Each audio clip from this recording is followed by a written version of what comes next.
Hi guys, welcome and welcome back to my YouTube channel that Bangali Nakhra. So मैं फिर से आ गई हूँ एक और धमाकेदार रियल हॉरर स्टोरी के साथ। आज की मेरी ये स्टोरी ऐसे दो दोस्तों के बारे में है जिनकी दोस्ती सुनकर आप भी हैरान हो जाओगे।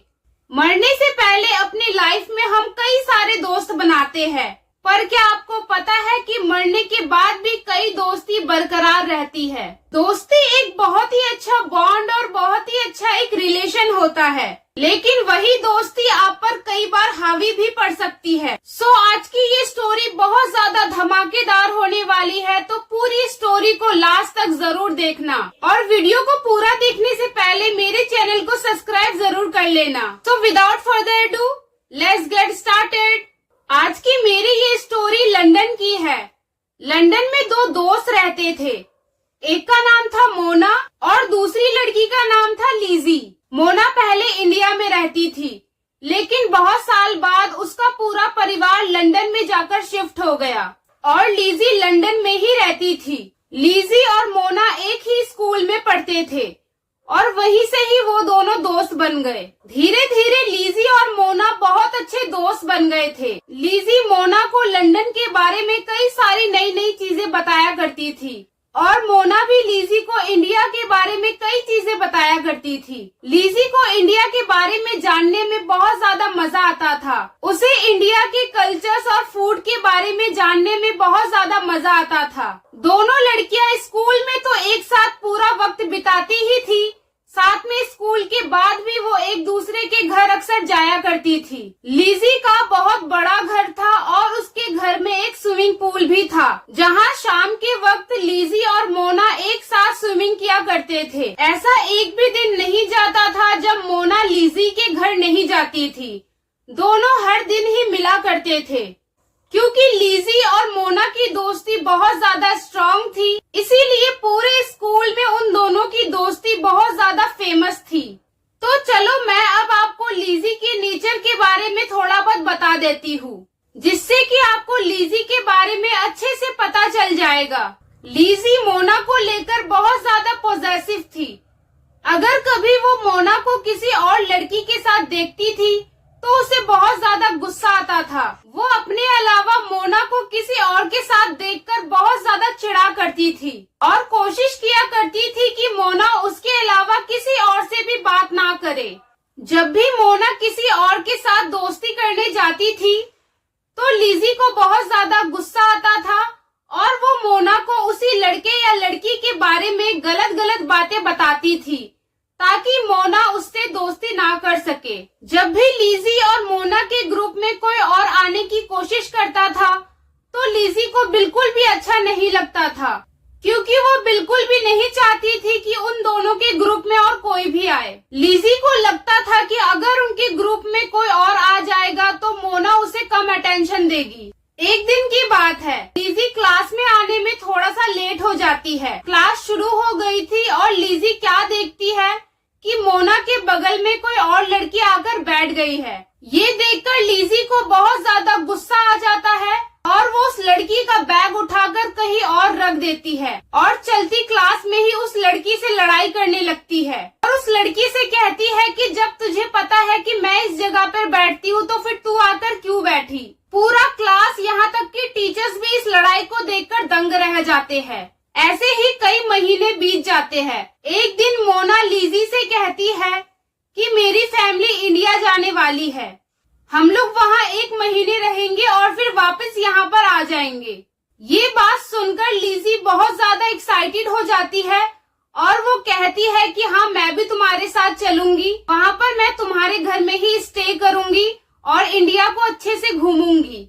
तो मोना कहती है कि हाँ मैं भी चाहती हूँ कि तू हमारे साथ इंडिया चले, लेकिन सबसे पहले तुझे अपने पेरेंट्स से परमिशन लेनी होगी। लीजी अपने मम्मी पापा को जाकर बताती है कि मोना की फैमिली इंडिया जा रही है और वो कहती है कि मुझे भी इंडिया जाना है, पर लीजी की फैमिली उसे बिल्कुल मना कर देती है, क्योंकि लीजी छोटी थी और उसके पेरेंट्स नहीं चाहते थे कि वो अकेले कहीं पर भी जाए। इसीलिए लीजी की फैमिली उसे साफ मना कर देती है। इसके बाद लीजी बहुत ज्यादा अपसेट हो जाती है, लेकिन वो मोना के लिए बहुत ज्यादा खुश थी साल बाद अपनी नानी के घर जा रही थी। मोना के इंडिया पहुंचने के बाद से ही लिज़ी ने मोना को सुबह शाम कॉल करना स्टार्ट कर दिया। वो मोना को अपने पूरे दिन के बारे में बताती थी कि आज उसने क्या क्या किया, कहाँ कहाँ वो गई। मोना भी लिज़ी को बताती थी कि आज उसने क्या क्या खाया, क्या पहना और कहाँ कहाँ वो घूमने गई थी। मतलब दोनों ही एक दूसरे को अपने पूरे दिन की एक्टिविटी बताया करते थे। लिज़ी मोना को एक भी दिन कॉल करना मिस नहीं करती थी। अब धीरे धीरे क्या होता है ना कि मोना के पास लिज़ी का कॉल आना बंद हो जाता है।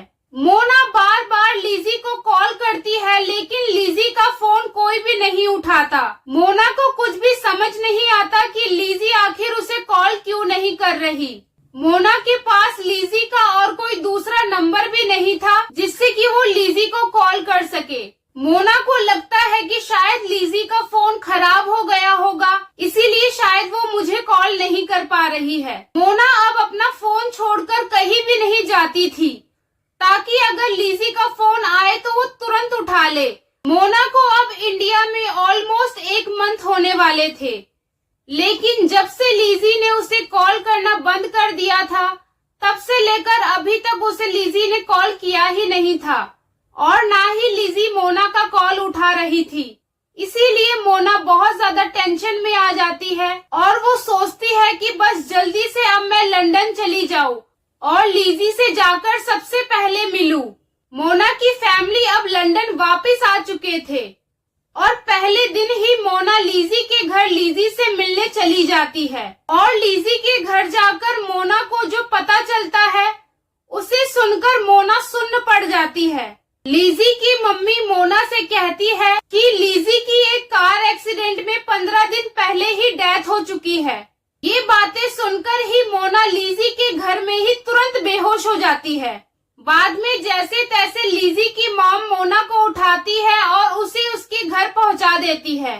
मोना को अपने बेस्ट फ्रेंड के मौत का सदमा बहुत ज्यादा लग गया था। जब भी मोना रात में सोया करती थी तो उसे अपने सपने में लिज़ी दिखा करती थी, जो उससे कहती थी कि मैं तुम्हें बहुत ज्यादा मिस कर रही हूँ, प्लीज यहाँ आ जाओ। मोना की मम्मी मोना की ऐसी हालत देखकर बहुत ज्यादा घबरा जाती है और मोना को एक लंदन की किसी टेम्पल में वो लेकर चली जाती है, जहाँ पर आत्माओं से बचने के उपाय बताए जाते हैं। और उस मंदिर में जो भी पंडित थे उन्होंने मोना को एक लॉकेट पहनाया था। मोना की मम्मी से कहा था कि इस लॉकेट को पहनने के बाद से लिज़ी मोना को कहीं भी नहीं दिखेगी और ना ही लिज़ी मोना को कोई भी हार्म करेगी। पंडित जी की ये सारी बातें सुनकर मोना की मम्मी थोड़ा रिलैक्स होती है और वो मोना को लेकर वापस से घर आ जाती है। और होता भी कुछ ऐसा ही है। पंडित जी की दी हुई उस लॉकेट को पहनने के बाद से मोना को लिज़ी कहीं पर भी नहीं दिखती है और ना ही लिज़ी मोना को कोई भी नुकसान पहुंचाती है। अब लिज़ी की डेथ को कई महीने हो जाते हैं। धीरे धीरे सब कुछ नॉर्मल हो जाता है। मोना अब स्कूल से हाई स्कूल में चली जाती है और वो अपनी पढ़ाई पर अब फुल फोकस कर रही होती है। अपने हाई स्कूल में आकर मोना और एक दोस्त बनाती है जिसका नाम था जेनी। जेनी लंदन में ही रहती थी। जेनी बहुत ही स्वीट और काइंड लड़की थी और इसी वजह से मोना ने उससे दोस्ती की। जेनी पढ़ाई में बहुत ज्यादा इंटेलिजेंट थी और कई बार वो पढ़ाई में मोना को भी हेल्प किया करती थी। मोना बहुत ज्यादा खुश थी क्योंकि उसे फिर से एक और बहुत अच्छा दोस्त मिल गया था। एक दिन क्या होता है कि जेनी को बहुत तेज फीवर आ जाता है और वो अपने घर पर ही रेस्ट कर रही होती है। जब मोना को ये पता चलता है कि जेनी को बहुत तेज फीवर है तो वो तुरंत जेनी से मिलने उसके घर आ जाती है और कुछ समय जेनी के पास रुककर वो वापस अपने घर चली जाती है। अगले दिन भी मोना जेनी से मिलने के लिए शाम को उसके घर चली जाती है तो मोना क्या देखती है कि जेनी की हालत तो और भी ज्यादा खराब हो गई है। जेनी की मम्मी कहती है कि शाम तक तो ठीक थी, फिर सुबह फिर से इसकी तबीयत और ज्यादा खराब हो गई। जेनी की हालत इतनी ज्यादा बिगड़ गई थी कि उसको हॉस्पिटल ले जाना पड़ा। हॉस्पिटल ले जाने के बाद भी जेनी की हेल्थ में कोई भी सुधार नहीं आया। डॉक्टर्स को भी समझ नहीं आ रहा था कि इतनी दवाई देने के बाद भी जैनी की हालत ठीक क्यों नहीं हो रही, बल्कि जैनी की हालत तो दिन पर दिन और भी ज्यादा बिगड़ती जा रही थी। बड़े से बड़े डॉक्टर्स को दिखाने के बाद भी जैनी की हालत में कोई भी सुधार नहीं था। जैनी बहुत ज्यादा कमजोर हो गई थी। उसने पानी तक पीना बंद कर दिया था। वो बस दिन भर हॉस्पिटल के बेड पर ही सोई रहती थी। जैनी की ऐसी हालत देखकर मोना बहुत ज्यादा रोने लगती है। उसे समझ नहीं आता कि वो ऐसा क्या करे जिससे उसकी दोस्त बिल्कुल ठीक हो जाए। वो बस दिन भर भगवान जी से प्रार्थना किया करती थी कि उसकी दोस्त जैनी बिल्कुल ठीक हो जाए। लेकिन एक दिन जैनी की हालत इतनी ज्यादा बिगड़ जाती है कि उसकी हॉस्पिटल में ही डेथ हो जाती है। जैनी की डेथ को अब 2-3 दिन हो चुके थे। एक दिन मोना जैनी के घर जैनी की मम्मी से मिलने जाती है और बातों ही बातों में जैनी की मम्मी से मोना पूछती है कि आंटी, उस दिन जब मैं जैनी से मिलने आई थी तब तो जैनी बिल्कुल ठीक थी। उसके बाद ऐसा क्या हुआ कि जैनी की हालत इतनी ज्यादा बिगड़ गई। जैनी की मम्मी मोना से कहती है कि तुम्हारे आने तक तो जैनी बिल्कुल ठीक थी, पर तुम्हारे जाने के बाद जैनी से उसकी एक दोस्त मिलने आई थी। बस उस दोस्त के आने के बाद से ही जैनी की हालत बहुत ज्यादा बिगड़ गई। तो मोना जैनी की मम्मी से कहती है कि उस लड़की का क्या नाम था जो जैनी से मिलने आई थी, और जैनी के साथ इतना कुछ हो गया, क्या वो फिर दोबारा जैनी से कभी मिलने आई थी? जैनी की मम्मी कहती है कि नहीं, वो बस उसी दिन ही आई थी। जैनी की मम्मी मोना से कहती है कि उस लड़की की नीली आंखें थी, उसके बाल कर्ली थे और मेरे पूछने पर उसने अपना नाम लीजी बताया। उनकी ये सारी बातें सुनकर मोना बिल्कुल शॉक्ड हो जाती है और तुरंत अपने घर की तरफ भागने लगती है। घर आकर मोना अपनी मम्मी को सारी बातें बताती है, जिसे सुनकर मोना की मम्मी भी शॉक्ड हो जाती है और मोना की मम्मी मोना को एक बड़े से चर्च में लेकर जाती है और वहाँ जाकर मोना की मम्मी सारी प्रॉब्लम्स बताती है। सारी बातें सुनने के बाद वहाँ पर बहुत ही एक बड़ा पूजा होता है, जिस प्रोसेस के बाद लीजी की आत्मा को कब्जे में कर लिया जाता है। और उस दिन के बाद से ना ही मोना को और ना ही मोना की किसी भी करीबी को कोई भी प्रॉब्लम्स आती है। और उस दिन के बाद से ही मोना किसी को भी अपना दोस्त बनाने से पहले डरती है। सो गाइस, इसी के साथ खत्म होती है मेरी आज की ये हॉरर स्टोरी।